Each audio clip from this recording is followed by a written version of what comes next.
Welcome to Stitching Up Trouble, a podcast where a quilt retreat owner and a creative quilt designer cross paths and stitch up some trouble together. I am Mary, owner of Koosa Mountain Lodge. And I'm Heidi Pridemore of the Whimsical Workshop.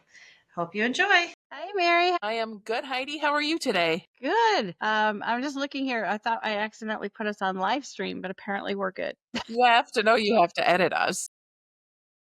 Well, yes, but actually very minimal edit compared to my own videos. When I do my own videos, there's so much editing. So what have you been up to this week? This week, I have been getting my list together of all the things I still need to do to open the retreat. That's been a little bit overwhelming, there's still a lot to do. There is. And I've been working on a quilt for myself. I finished quilting a quilt for myself, and I'm working on more class samples for classes that I'm teaching at the Common Thread in Dahlonega, Georgia. Hi, Shannon. Hi, Shannon. I hope she listens to these because we say hi to her every week. She does, because she points out there was one podcast that we did not mention her, and I heard about it. So But she all listens. the others. I see how she is. Yeah, she is grateful when we do mention her, but I do hear it when we don't mention her. So I know she's listening, which is great. So well, I have been running around like a chicken with my head cut off. I just came off of doing those 8 monster quilts. I did send off the last 4 yesterday, and all you people who think being in your sewing room 24/7 is a dream, cover your ears, because I am very grateful that I do not have to sew for a few days. But we have been nonstop. I added punch needle to our website. I got that whole section up, and we ordered beautiful punch needle lap stands from Oxford Needle, and those are all up. And I added our kits up there, so we have both yarn and thread kits. All of that's gotten added. That was my weekend project. We got new kit bags, so I had a friend come over and he stuffed all our new kits. So this is for people visually, this is what they will look like. So you can see the fabric and the pattern, and it's all in a beautiful little project bag. Love it. And I taught a sashiko class over the weekend, and I am working on getting all of the sashiko stuff on the website, which is a lot of stuff. So the sashiko button is there, and there's sashiko books, but I've got Halloween panels coming and Christmas panels coming, and fun. Yeah, lots of fun stuff. So I actually, Ben, if he's not going to listen to these, but Ben's my friend's son. He's going to school for software engineering, and he is trying to save for a computer. So he has been creating reels and doing editing. And then I said, well, I have a bunch of crappy jobs. If you still want to get paid, he's like, I'll get paid. So he's nice. He's going to be stuffing the kits for November on Thursday. So, great. Yeah. So busy Well, here. that's good. I'm glad you're getting some help with some of those tasks. Yeah. I mean, I don't know about you. We're going to talk about some of this today, but I sometimes do like a mindless task of just stuffing kits. But these all had to be photographed as well and laid out. And he did all of that. Took him all day yesterday, but he got everything done. So bless his heart. He saved my bacon. So yeah. So what are we talking about today? So today, we are talking about how we get the most out of our sewing time. I feel Which is kind of timely because last week we told them exactly how many leisure hours they have between now and Christmas. So if you haven't heard that one, go back and listen to it. But now Mary's going to tell you how to take that leisure time, and we're going to talk about what we do when we have it. Yes. Well, this is what I personally do. I am no expert by any stretch of the imagination, but I have figured out some things that work for me. So that's what we'll talk about today. Yeah. And I went through your list. I have some things that work as well, and some tips for people. Because we both approach our sewing rooms completely different. Yes. Yes. So, so for you, it's your haven. It's your safe space. Yes. I'm done working. I'm going to go relax. And for me, it is my creative space. It is my work, but it's also my relaxed space. It can be overwhelming to step into your sewing room. I'm sure everyone would agree. Yeah. And how many times have you had like a day you're like, I can spend the whole day in that room and then you step in and you're like deer in headlights, like, what do I tackle first? So this is what you're addressing today, right? Yes, basically, yes. So, um, so yeah, like you said, my sewing room is my happy place. I love It's to be here. beautiful. I I figured out how to get Chinese food and pizza delivered, so I technically don't ever have to leave. So And you actually sleep in the one in Dahlonega. I do. I do. So you And could live in that I space. could. I could. I have a bathroom and a shower, coffee pot, microwave, refrigerator. When I come in November, I'm bringing my Mhm. YouTube camera gear. And we're going to do a tour of the sewing building up, all of it up in Okay. Dahlonega. So we'll Okay. do that and we can pot about it. But people have got to see just how cool your space is. I'm so happy with it. Gerald, who is building the retreat, Mm-hmm. built my studio. Mm-hmm. And one of the many things I love about Gerald is that he like listens and understands what I need as a quilter, as a creative person, all my little quirks. And he just did such a wonderful job building the studio. So Does he realize that he has a whole side gig where he could just say he's the crafty carpenter and he creates creative spaces for creative people? That could be a whole right. business. It could be a whole business because he Yeah. is actually really good at it. He understands the need for a lot of the electrical outlets, the good Mm-hmm. lighting, Yeah. the storage spaces, utilizing every square inch that you can use and, Mm-hmm.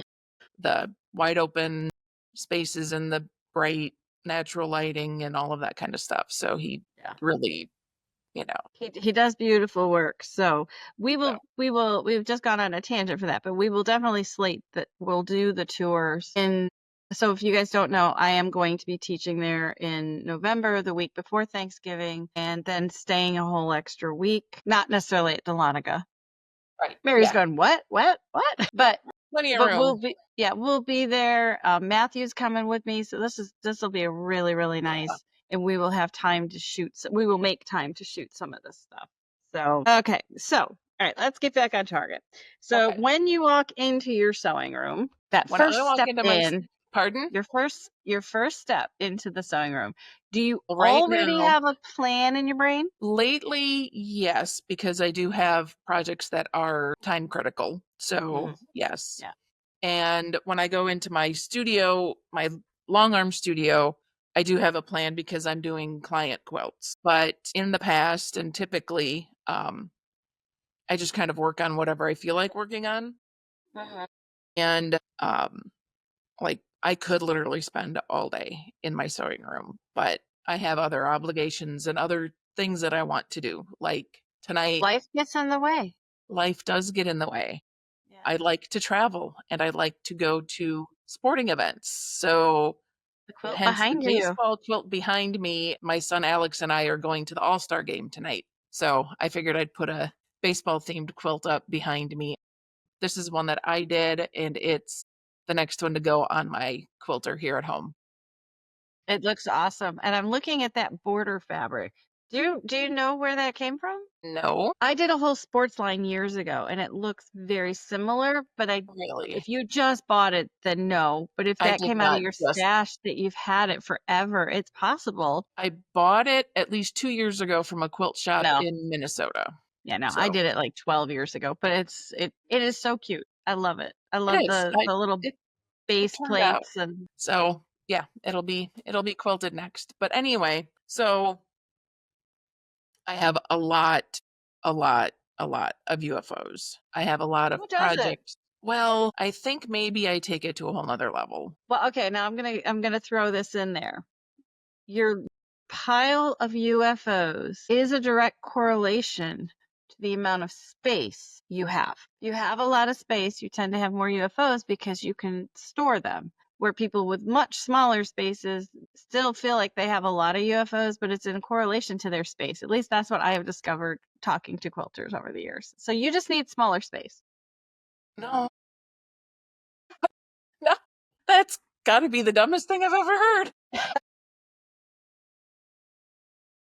Didn't you say you were downsizing? Ah, no, stop it. Okay, so you had Okay, lots and lots of UFOs. I have a lot of UFOs. If I don't have a plan when I get into my sewing room.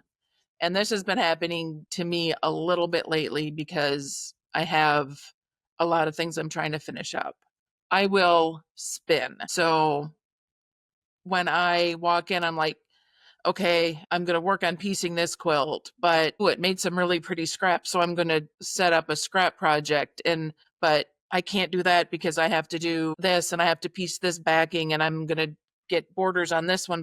And I jump back and forth between 10 projects or more. I don't actually get anything done. I don't focus on anything long enough to make real progress. So I made a rule for myself and I found that it works very well for me. It may not work for anybody else, but this is my rule. I can only have 3 active projects going at once. So I You get set bored this with, list, and pardon? I read that, and I think that's brilliant because like you said, I always have due dates and projects for quilting, but I can, and right now, in that one little corner, I can put my hands on like 10 embroidery projects that are all going. And you're right, you walk in and you're just like, which I want to work on all of them Right, because I can see them. right, right. So yeah. So So, having 3, I'm gonna do that. I'm gonna clean that corner and I only have 3 out. well, what that does for me is I get bored with just one. There is no way I am ever going to start a project and only work on that project through till it's finished. That's just not who I am, and that's okay. But if I have 3 projects that I'm working on, odds are they're going to be at 3 different phases. So I can be cutting one out if I feel like standing up at the cutting board. I can iron if I'm chit-chatting with somebody, I can do a lot of ironing because you don't really have to pay attention to it and it's quiet. So I get a lot of pressing done if I'm chit-chatting with a friend. So having 3 different projects gives me the chance to have 3 different tasks that I can do. Right. And that makes The sense. other nice thing about only having 3 active projects at once is when you go back and forth between those 3 projects, you don't have to sit there for 5 minutes and try to remember where you are or what you did last. Right. So that's helpful to keep you a little bit more efficient and making progress on those projects. Right. So But that brings up a good tip. If you are going to follow Mary's advice, which I am going to follow for my stuff, when you look at your projects that you are now going to store or put away, before you put that away, open it up, see where you're at, and make a note. Write future self a note saying, when I open this back up, I finished step 4, need to start step 5. Or when I open this up, I stopped because I didn't like the color. You in the future is a totally different person. So as you're putting your kits away, just pop a note in there so that when you open it up, you don't spin your wheels. And I've learned that dealing with projects that have a long-term life, Mhm. that for a client, maybe it's a block of the month for the year and I'm only going to touch it once a month. I'll throw a note in there. Just remember, future self is a totally different person and they're not going to know what the hell you were thinking 6 months ago. That's very true. That's very true. That's good advice. So I also put all the other projects away. Mm-hmm. Like you were saying, you're going to clear off that desk or whatever. So then there's not so much eye candy distracting you. Yeah. So your tables are cleared off, your ironing board's cleared off. Also gives you a great time to buy cute project bags. If you have to put them all away, at least put them in cute bags. Or the project bins that we were talking about. Yeah. Or the free project bags that you get when you come to a retreat at Koosa Mountain Lodge and retreat. And when you buy a kit. And when you buy a kit from the Whimsical Workshop. I got so many kits, we got to sell these kits. So Yeah. So putting the other projects away helps me be able to focus on the 3 that I have chosen to work on. So it's visual noise. yeah. It's visual noise because, like I said, I look in that corner. I mean, I will be doing a whole YouTube series as I'm tearing this room apart and cleaning it. But I look in that corner and there's so much chaos that I've found I haven't sat there for 3 weeks because it's so stressful because there's so much visual noise going on. And so if you find yourself at that point, totally different video or podcast topic, but if you find yourself at the point where you walk in your studio and you're like, I just can't, just pick a corner and start doing what Mary's suggesting and get rid of the visual noise. Yeah. You If don't you have to can. get rid of No, just put it in projects. a pretty project bag and put it Correct. somewhere safe Yes. and Put keep it them in a all together. closet. Yes. Yeah. Don't put Yes. your kits like one here, one here, one here, one there. Or then what you got to do is make a treasure map to find your projects before you can show them. All right. Those are two very, very good points. So part of that rule of having 3 projects to work on is Mhm. I can switch projects at any time. So if I'm Mhm. working on 3 projects, I decide I hate one of them, Mhm. I can put that project away Mhm. and bring out one of the other ones. So I don't necessarily have to do the project start to finish. I can rotate them. But if I have more than 3 active projects, that's when I spin. If I have 3 active and I find that I hit a wall with one or I'm not interested in it anymore, I will put that one away and pull out a different project. So Now, before we move on to the other parts, another way to deal with too many projects is, and somebody shared this tip with me years ago, is they got a really pretty jar. And I actually went out and bought a beautiful apothecary jar, but never actually did this. You write at the beginning of the year, I do go through all my UFOs and I do decide which ones may need to go live with someone else. I'm never pulling it out again. I've learned what I learned and I will either donate or sell those or give them to a guild or whatever. The rest of them, I can put them on little pieces of paper, each project on a paper. You drop them in the jar. And then when you walk in and you don't know what you want to work on, you pull out the paper, you pull out the project. And when you're done, the paper goes back into the jar. The project goes away unless you finished it, and the next time you may pull out a paper. So it's the same idea, but it's more like a surprise box. yeah, yeah, make it a little bit more of a game. A game. Yep. Yep. Yeah. And that will So get you working on stuff you want the finished project, but you don't. Sorry, my dog just came back from being under the sedation and she's standing here staring at me. So let me just check on her for just 1 second. while she's gone, let me tell you about Heidi's new book. She's got a book out that is applique and quilting techniques for beginners. So go ahead and check that out. She just sent me a copy of it. It is a beautiful book, and we tried recording podcasts on it twice. Shh. Sorry. I heard you. You can keep Did you? going. It's all right. All right. No, she just had her teeth cleaned this morning and she's higher than a kite. She's not That's sure what done. to do. And she's So, not a little kite either. yeah, she's an 80 pounder. She's a big girl. She could knock some stuff over if she stayed. So, all right. So, tangent. Sorry, guys. Gotta always check on those little furry things. Yes. Okay, so we went over your rule, which I think is excellent. Yep. Now, the next one is a pitfall I fall into all the time, which is Don't spend too much time organizing. Well, but if you organize too much, then you don't get to do the fun stuff.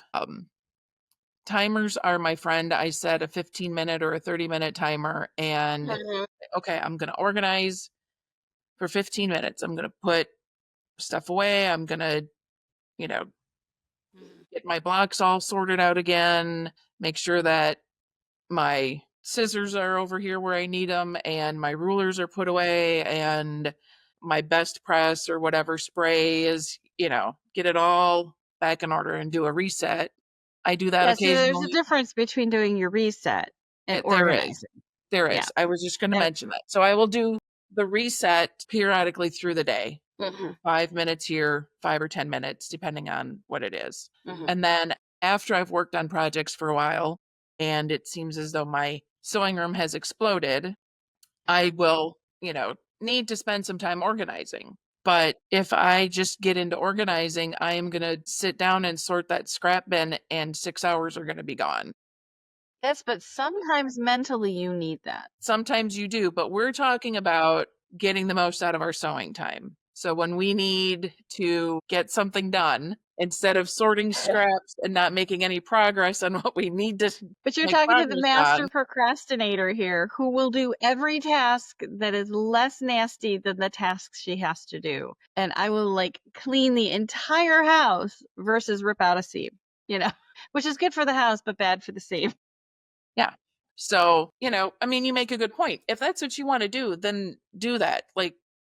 Unless you're making your living off of getting things done like you are, this is supposed to be enjoyable. This is a hobby. This is supposed to be your relaxing time. So if you really do want to go through your scraps for 6 hours, have That at just it. means Go for it. that means you're mentally at that point. Because I find when I do those mindless, meaningless tasks, which, takes it's like one half of your brain is working, the other half is still going. And Yes. maybe you were struggling on something or you're trying to think of how am I going to, what is my next step on that project? Maybe you need so I'm a big advocate of trying to let my subconscious lead some of the time.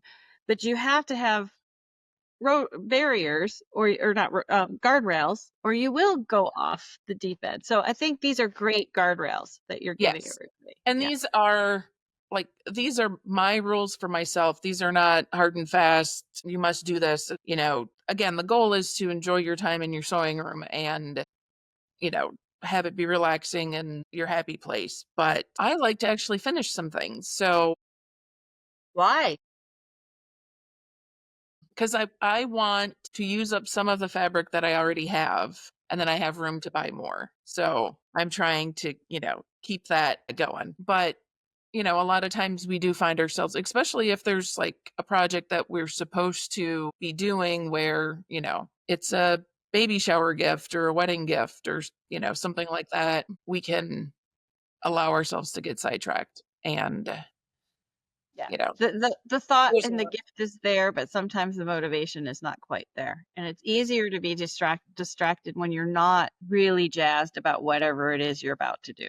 Because we all love to sew, we all love to quilt, but there are elements that, there's quilting is a really unique craft. And take this from someone who's tried just about every craft out there, because there are so many diverse steps to making a quilt. Yes. So if you want to make a quilt from start to finish, you have to use all those diverse steps. Where if you were an embroidery person, you embroider, needlepoint, you needlepoint, crochet, you crochet.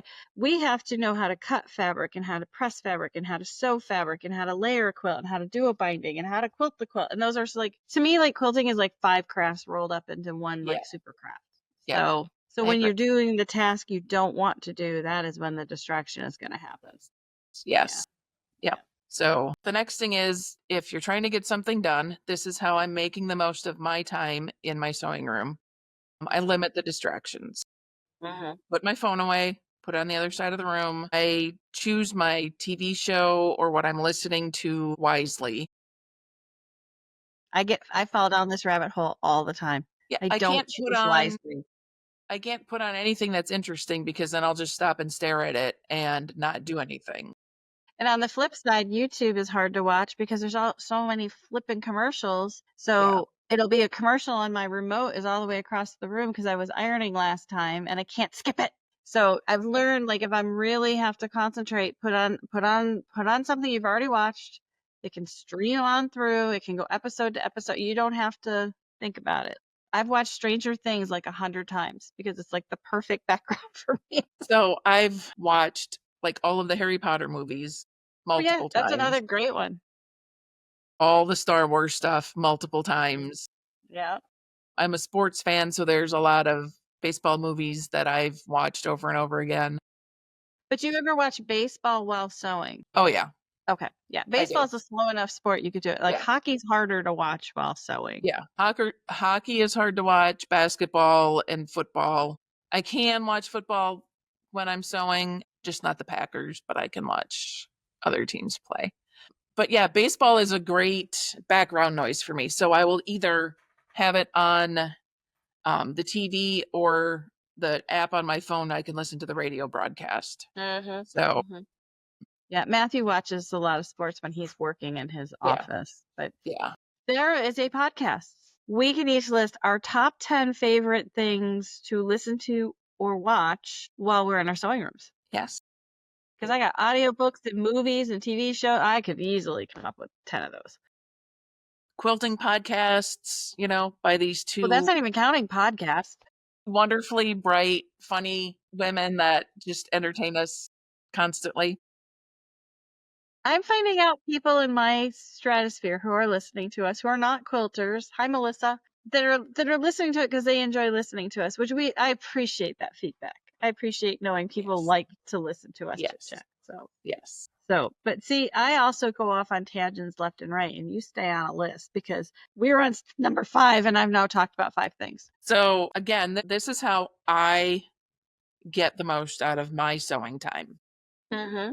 I was visiting with my sister Marceline 2 years ago, and we were staying at mom's house. We were helping take care of mom, and we had a lot of downtime. That mom didn't need us, but we needed to be there. So we got a really good opportunity to chat a lot and started talking about she's a quilter as well, and how do you make the most of your time? How do you get anything done? You're constantly traveling and doing this and that, and she travels a lot as well and has a very active social life. Her and her husband go and do a lot of different things. So, one thing that she said that she does, and I've adopted this in my sewing room as well, for leaving her sewing room for the day, she decides what she's going to work on the next time she comes into her sewing room. That's a great idea. So, even if it's like tomorrow you walks into your sewing room and sees, oh, I'm supposed to sew these blocks together. You don't really want to sew those blocks together. You can at least sit down for 5 minutes, work on those blocks while your brain is thinking, I don't want to do this. I'm actually going to do this. So instead of walking into your sewing room and going, what am I going to do now? I could iron, I could cut this out, I could do this, I could do that. If you have something decided before you leave, Right. sometimes just getting started is the hardest part, and knowing what you're start on is very helpful for that. So, And that's exactly what I do 99% of the time. That is my rule for my desk. When I am done working for the day, I try to clear away all that. It all has to be touched or done. Maybe it's like an invoice has to be billed, or I have to respond to an email. I try to, at the end of my day, take an hour and try to do all those little things so that when I walk in the morning, now there's 2 reasons I do it, but so when I walk in the morning, I have my next task ready to go. Like you said, even if it's not the first task, if I have a bigger task later, I do have something there, usually simple, easy for me to easily jump in and get my brain jump started. The other reason I do it, you guys should not have happen, is there's many, many times, because I'm on the West Coast and my clients are on the East Coast, I will wake up to a disaster, a fire that has to be put out. yeah. And if I start my day and I have all those little things and then I have one of those on top of it, my day's shot. I'm done. I'm not going to.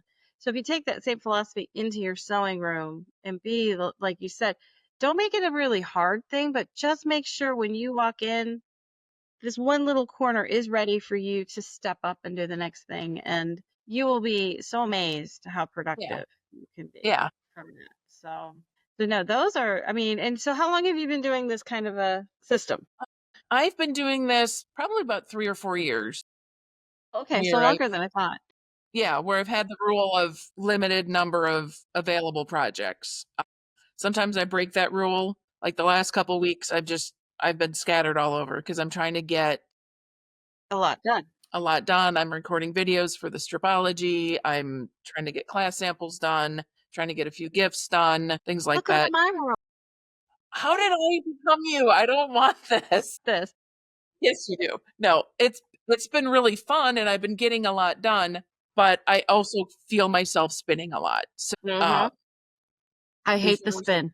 I hate the before spin. we yeah, before we started recording, I kind of reassessed and reevaluated what I'm working on, and like made some notes of some of my UFOs and Someday I will show you my list. pulled that out. And this is the next one that's getting quilted.